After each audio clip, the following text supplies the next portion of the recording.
2025 का बिहार विधानसभा का चुनाव नज़दीक है। ऐसे में जो है संभावित प्रत्याशी और जो राजनीतिक दल हैं वो लगातार क्षेत्र में जनता से मिलने का काम कर रहे हैं। अभी हम आ पहुँचे हैं हसनपुर विधानसभा क्षेत्र में। समस्तीपुर जिले का 140 हसनपुर विधानसभा क्षेत्र है। यहाँ पे एक नाम की काफ़ी चर्चा है। पिछले 1 सालों से एक नाम की यहाँ पे चर्चा है और वो नाम है इंदु गुप्ता का।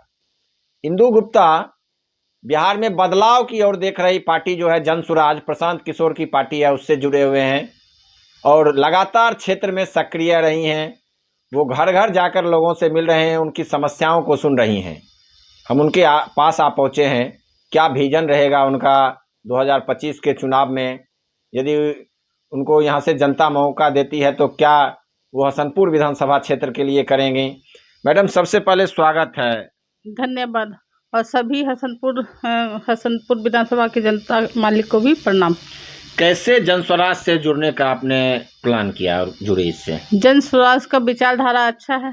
जैसे मैं भी चाहती थी यहाँ हमारे हसनपुर विधानसभा का विकास हो, तो ये शिक्षा पे और रोजगार पे ज़्यादा करके ध्यान दे रहे हैं और जो वृद्धा पेंशन है उस पे। तो इसी कारण हम जन स्वराज से जुड़े, जो बिहार के विकास करना चाहते हैं। प्रशांत किशोर जी लगातार बिहार में यात्राएं कर रहे हैं, लोगों से मिल रहे हैं। क्या लग रहा है, क्या विजन है जन स्वराज का? जन स्वराज ऐसी पार्टी है जो 2 साल से लगातार गांव-गांव घर-घर घूमने के बाद उनको लगा जो भाई बिहार में ऐसा क्या कमी है जिसके कारण बिहार का विकास नहीं हो रहा। उसके बाद ये 5 मुद्दों पे चुनाव लड़ने के लिए तय किए, क्योंकि यही 5 मुद्दा है जो जरूरी है। सबसे पहले ये पलायन को रोकेंगे। जो हमारे युवा है वो जो हमारे बिहार से बाहर काम करने जाते हैं, क्योंकि यहाँ पे कोई रोजगार नहीं है, तो रोजगार नहीं होने के कारण उनको अन्य राज्य में जाना पड़ता है और वहाँ जो कि यहाँ शिक्षा का व्यवस्था अच्छा नहीं है, इसलिए वो बाहर भी जाते हैं तो मजदूरी का काम करते हैं। जो हमारे बिहार भाइयों को वहाँ बाहर में थोड़ा भी इज्जत नहीं मिलता, उनको 10 गालियाँ दिया जाता है, लेकिन फिर भी मजबूरी में वो बाहर में काम करते हैं। दूसरा उनका मुद्दा है जो हमारे वृद्धा पेंशन है, जो 60 साल से ऊपर की महिला हो या पुरुष हो, उनको 400 रुपया दिया जाता है, जो अन्य राज्य में 2000 से ऊपर है। और इतनी महंगाई बढ़ गई है जो 400 रुपया में कुछ भी नहीं होता है, लेकिन इस पे कोई विचार नहीं किया। और जब से हमारे जन स्वराज पार्टी आई है तब से वो 2000 घोषणा किए, जो 2000 रुपया पेंशन दिया जाएगा। तब जाके नीतीश जी ये 1100 रुपया किए। ये प्रशांत जी का ही देन है, जो ये 2000 हल्ला किए तब जाके नीतीश जी 1100 रुपया किए हैं। वो भी कम है, वो भी कम है। और हम चाहते हैं जो 2000 रुपया कम से कम होना चाहिए। तो जब जन स्वराज आएगी तो 2000 रुपया हमारे जो बुजुर्ग है उनको दिया जाएगा। और ये पलायन को रोकेंगे। पलायन बोलिए रोकेंगे कैसे, तो 5 लाख रुपया उनको दिया जाएगा, जिसका ब्याज सालाना 4% के हिसाब से 20,000 रुपया ब्याज ही देंगे। अगर 5 लाख रुपया पूंजी दिया जाता है तो हमारे जितने भी मजदूर भाई हैं वो छोटा मोटा रोजगार अपने बिहार में ही करेंगे और बाहर नहीं जाएंगे। सेम वही चीज़ हमारी महिला को भी दिया जाएगा, क्योंकि हमारी महिला ज़्यादा पढ़ी लिखी नहीं है, इसलिए उनको पहले 1 लाख रुपया दिया जाएगा और उसका 1 साल में 4000 रुपया ही ब्याज लेंगे। और उसके बाद जो 1 से 15 साल के बच्चे हैं उनके शिक्षा पे काम होगा। अभी भी हमारे बच्चे सरकारी स्कूल में जाते हैं, लेकिन वहाँ पढ़ाई नहीं होता, बस खिचड़ी खिला के उनको भेज दिया जाता है। आप चाहे किसी सरकारी स्कूल में जाके देखिए तो पढ़ाई अच्छा। जब से ये नीतीश जी आए हैं तब से, जब से खिचड़ी का कार्यक्रम चला स्कूलों में, जो बच्चों को खिचड़ी खिलाया जाए, ना तो अच्छा खिचड़ी खिलाते, वो सारा गला चावल खिलाते, जिससे हमारे बच्चे बीमार भी हो रहे हैं। अब पढ़ाई तो हो ही नहीं रहा है। इसी कारण हमारे जो यहाँ के युवा बच्चे हैं वो मजदूर बनते जा रहे हैं, क्योंकि उसका जड़ नहीं मजबूत हो रहा, छिप कहाँ से मजबूत होगा। तो उनके शिक्षा पे ध्यान देंगे। जहाँ पे सरकारी स्कूल में अच्छा पढ़ाई नहीं हो रहा वो प्राइवेट स्कूल में हमारे बच्चे जाएंगे, लेकिन उसका फीस जन स्वराज ही भरेगी, जब तक वहाँ सरकारी स्कूल की व्यवस्था प्राइवेट स्कूल की तरह नहीं हो जाता। उसके बाद 5वां है जो किसान है हमारे, वो नकदी खेती करेंगे तो उनकी जो मजदूर लगेगा वो फ्री ऑफ कॉस्ट दिया जाएगा, जन स्वराज देगी।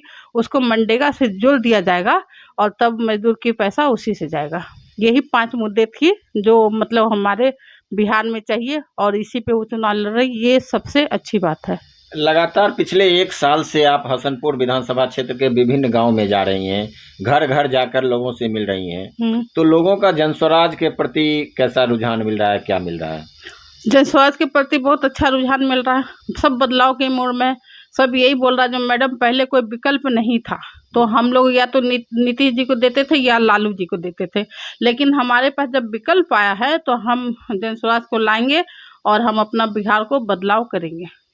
एक सवाल पे आते हैं, यदि आपको यहाँ हसनपुर विधानसभा क्षेत्र की जनता चुनती है तो हसनपुर विधानसभा के विकास के लिए क्या रोड मैप है आपके पास? सबसे पहले मैं यहाँ शिक्षा पे काम करूंगी, जो शिक्षा बहुत जरूरी है। जो यहाँ शिक्षा नहीं होने के कारण हसनपुर विधानसभा के युवा जो है सब बाहर जाते हैं, हरियाणा, पंजाब, दिल्ली काम करने के लिए।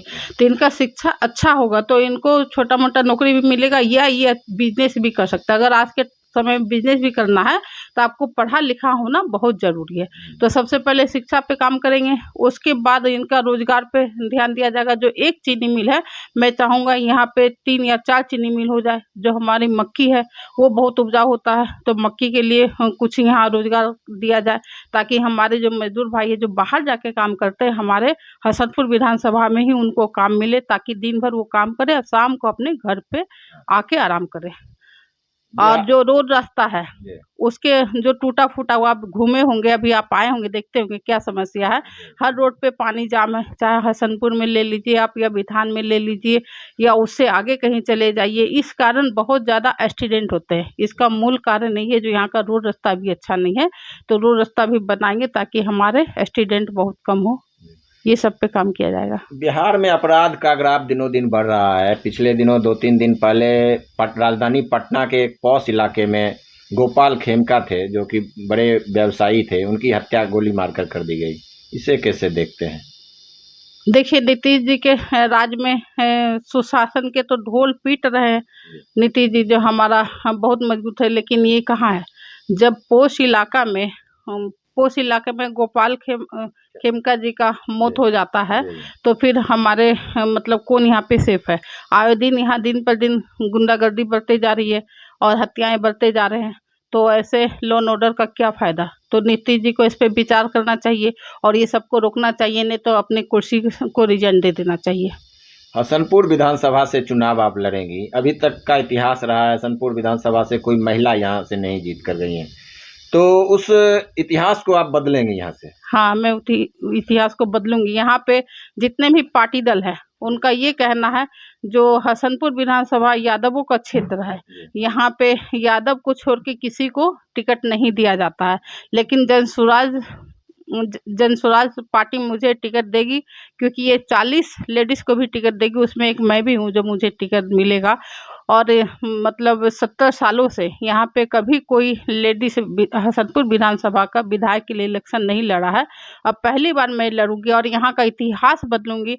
जो यहाँ पे जो काम करेगा वही आगे बढ़ेगा, और जाति का ऐसा कुछ नहीं है जो जाति ही जीतेगा और जो अन्य जाति है वो उसको टिकट नहीं मिलेगा या नहीं जीतेगा। तो इसके लिए मैं हसनपुर विधानसभा का सभी जनता को हाथ जोड़ के प्रणाम करती हूँ कि इस बार आप मुझे सपोर्ट करिए और आगे बढ़ाने का प्रयास करिए, ताकि जिसमें काबिलियत हो उसको टिकट मिले और वो आगे बढ़े।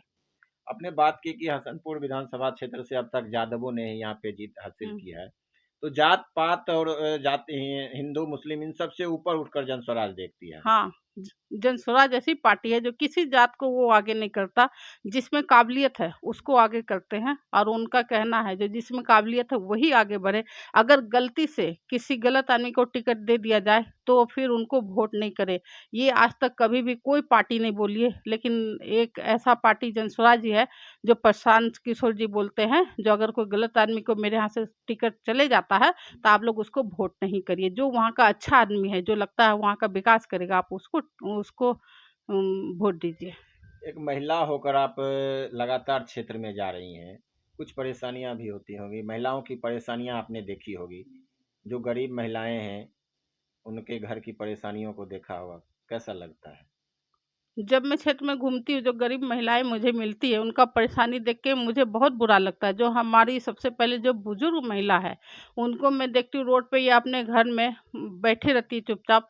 और जब पेंशन की बात आती है, जब 400 रुपया पेंशन सुनते हैं, और जब उनको मैं बोलती हूँ कि जनस्वराज पार्टी आएगी तो आपको 2000 हम पेंशन देंगे, उनके चेहरे पे खुशी ऐसी झलकती है जैसे लगता है जो कल उनको मतलब जन स्वराज पार्टी आ जाए ताकि उनको 2000 का पेंशन मिले और उनका घर चले। और वो ये भी बोलती है, बेटा हमारे बारे में सोचो, हम तब कमाने लायक नहीं रहे, तो 2000 रुपया हम पेंशन दोगे तभी हमारा घर गृहस्थी चलेगा। और जो हमारी महिला है, जो काम करना चाहती, वो जब सुनते हैं जो हमें मतलब पूँजी दिया जाएगा कुछ काम करने के लिए, वो भी बहुत खुश होती है। जो चलो कोई तो ऐसा मंत्री या नेता हमारे यहाँ हमारे लिए सोच रहा है जो हमें पूँजी देगा और हम अपना कुछ रोज़गार कर सकते हैं। और जब ये सुनते हैं जो हमारे पति या बेटा उनको बाहर जाके काम नहीं करना पड़ेगा, उनको भी पूँजी दिया जाएगा, तो ये सीधा हाथ खड़ा करके हाथ ऊपर उठाती बोलती, मैडम चाहे कुछ हो जाए हम आप ही को वोट देंगे और जन स्वराज पार्टी को हम लोग लाएँगे। क्या अपने टिकट को लेकर पार्टी से कितना आश्वस्त है? देखिए, जन स्वराज पार्टी बहुत समझदार है। प्रशांत किशोर जी खुद ही समझदार है।